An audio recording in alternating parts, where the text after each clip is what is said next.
This is lecture number 12 for the chapter integration of class 12, and we're discussing the integration by partial fraction, and we are doing the fifth exercise, and we'll discuss the question number 15. Now you can do this question number 15 in two ways. First is dx upon x raised to power 4 minus 1. You factorize and you will get three factors as x square plus 1, x plus 1, x minus 1, a square minus b square formula. You will get this, and you can let this is a partial fraction of third type where we have one of the factors as quadratic polynomial which cannot be factorized. So you can let as ax plus b upon x square plus 1, a linear in the numerator of the quadratic polynomial which cannot be factorized, c upon x plus 1, d upon x minus 1. Add the right hand side, the denominator will be cancelled out. You will getting this 1 is equal to ax plus b into x plus 1 x minus 1, c into x square plus 1 into x minus 1, and d into x square plus 1 into x plus 1. Multiply and open the bracket. Collect the terms containing the x square, the x cube, the x and constant term. Multiply and open the bracket. Collect the term containing x cube, the x square, the x and the constant, and equated. A plus c plus d will be equal to 0 because the coefficient of x cube in the left hand side is 0. B minus c plus d is equal to 0. Again the coefficient of x square is 0 in the left hand side.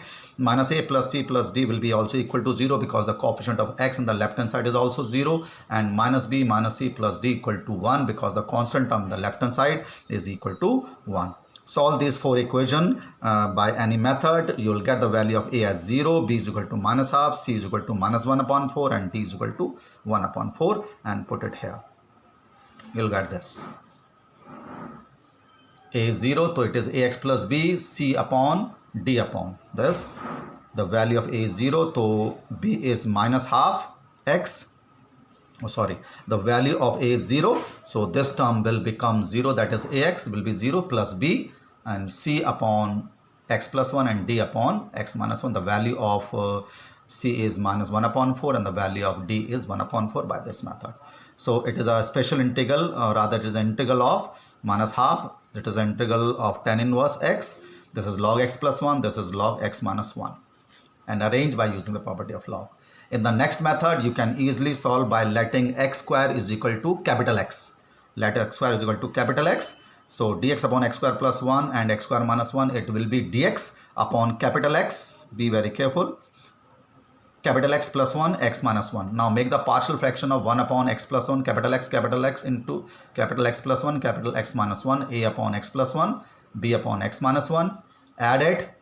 And find the, first of all, put the value of capital X is equal to minus 1 and capital X is equal to 1. You'll get the value of a and b, which is b is half and a is equal to minus half. You know how to find the value of a and b, and replace it here like this, and put the value of capital X, which is x square. This is an easy method to do it, and it is a inverse of the integral of tan inverse x, and this is a special integral of 1 upon x square minus x square, 1 upon x square minus a square, which is 1 upon 2a log x minus a upon x plus a. So this question you can do it in two ways. So try to do it with this method. It is an easy question. Now in question number next of this exercise, these are some questions which will convert into partial fraction by substitution. Now if you see the question number 16, we have dx upon x raised to power n plus 1. Now let x raised to power n plus 1 is equal to t. You see it very carefully. So dt upon dx will be n x to the power n minus 1 plus 0, and replace the value of dx here. You will get dt upon n x to the power n minus 1, and you have let it equal to t and x here. So x raised to power n minus 1 into x will be x raised to power n. And because we have converted all the variable into t, that is we have converted the integration from dx to dt, so you have to convert this x raised to power n in terms of t, and you can put it here, the value of x raised to power n, which will be equal to t minus 1, x raised to power n t minus 1. So after substitution, this question become a partial fraction integral. So you let as a upon 1 upon t minus 1 into t is equal to a upon t minus 1, b upon t. Added right hand side, this denominator will be cancelled out. You find the value of a and b. If you let t is equal to 0, you will get the value of b, that is minus 1. If you put t is equal to 1, you will get the value of a. Put it here. 1 and minus 1, and the integral of 1 upon t minus 1 is log of modulus of t minus 1, and this is log t. Replace the value of t, which is x raised to power n plus 1. Here also and here also. So these questions are based on in partial fraction only after making some substitution or letting something. Similar is the question number 17. If you let here cos x upon 1 minus sin x into 2x 2 minus sin x, let sin x is equal to t, the dt upon dx will be cos x, and when you replace the value of dx, this sin x cos x will be cancelled out, so it will become dt upon 1 minus t into 2 minus t. You take your own time to convert this into this. Dt upon dx, cos x, this cos x will be cancelled out, there will be dt upon 1 minus t, 2 minus t. Now make the partial fraction of it. Let it equal to a upon 1 minus t plus b upon 2 minus t. At the right hand side, the denominator will be cancelled out. You put t is equal to 2 or t is equal to 1. You will get the value of a and b, which is coming out to be 1 and minus 1. Put a 1 here and b minus 1 here, and find the integral of this. See it very carefully. Integral of this is, again, be very careful, log 1 minus t divided by the derivative of 1 minus t, which is equal to minus 1. Minus log 2 minus t divided by the derivative of 2 minus t, which is equal to, again, minus 1 plus c. Arrange it, put the value of t as sin x, property of log, log this upon this. When we have the negative sign, log m upon n is equal to log m minus log n. Similarly, question number 18, if you let in this x square is equal to t, so x square plus t plus 1, t plus 2, t plus 3, t plus 4, and this is the improper fraction. So you divide this by this to convert it into the proper fraction, and this type of question we have done already. I think 2 or 3 questions we have done. So divide this by this and convert into quotient plus remainder upon divisor, and this we have only let it equal to x square is equal to t, and we have not put the value of dt upon dx. The terms are in t, but we have to integrate with respect to x only. Now break into two integral. This will be 1, integration of 1 with respect to x, and integration of this will be of the partial fraction. So let this is equal to a upon t plus 3, b upon t plus 4. At the right hand side, solve it. You are getting the value of a as minus 2 and b as 6. You know how to make the partial fraction. Put the value of a as minus 2 and b as 6 here, rather here. Just see it very carefully. Minus 2 and 6.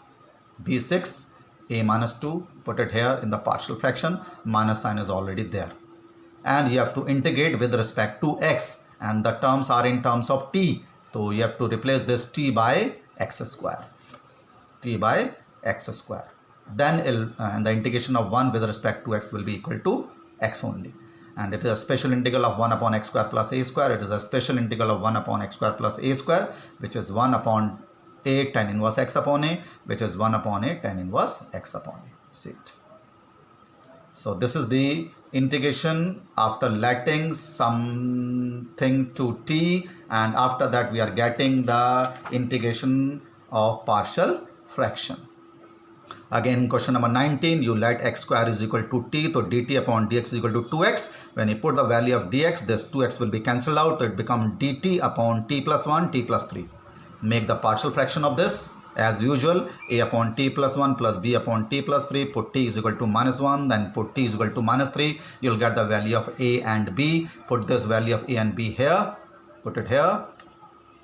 You will get the integral like this, and it is 1 upon t plus 1, its integral is log t plus 1, and 1 upon t plus 3 integral is log t plus 3. Now put the value of t, or rather first of all take half common, and using the properties of log, when we have the minus sign, we got the division log t plus 1 upon t plus 3. So t is x square, t is x square. Yes, because log m upon n is equal to log m minus log m. In question number 20, let x raised to power 4 is equal to t, and dt upon dx will be 4x cube. Replace the value of dx here, and you are getting this dt upon 4x cube. So x raised to power 4 will get 1 upon 4 here. You have let this x raised to power 4 as t. Now this is again still we are having t raised to power 4, x raised to power 4, and x raised to power 4 is equal to t. Now make the partial fraction as usual, letting it equal to a upon t plus b, t minus 1, You take your own time to find the value of a and b. You are getting the partial fraction of this as this, minus 1 upon t, 1 upon t minus 1. Its integration is minus log t, its integration is log t minus 1. In log t minus 1 minus log t will be log t minus 1 upon t. Using the property of log, replace the value of t as x raised to power 4, x raised to power 4. In question number 21, we have dx upon e raised to power x minus 1. Now you take e raised to power x as common, so it will be 1 or e raised to power minus 1, and take this to the numerator, it will be e raised to power minus 1. Now you let 1 minus e raised to power minus x is equal to t. The numerator will be cancelled out, it will be 1 upon t. You take your own time, and dt will be, it will be e raised to power minus x is equal to dt upon dx. When you put the value of dx here, this numerator will be cancelled out. It will be 1 upon t, which is log t, and t is 1 minus e raised to power minus x. You can do it directly like this, or you can let e raised to power x minus 1 x is equal to t. You don't take common e raised to power x, you let directly e raised to power x minus 1 is equal to t and put the value of dx. Again, then you will also get the partial fraction. So this is the completion of the integration by partial fraction, which is a long exercise. Do it at least this exercise 2 times, then you will have a good command over these types of question based on partial fraction. Thank you.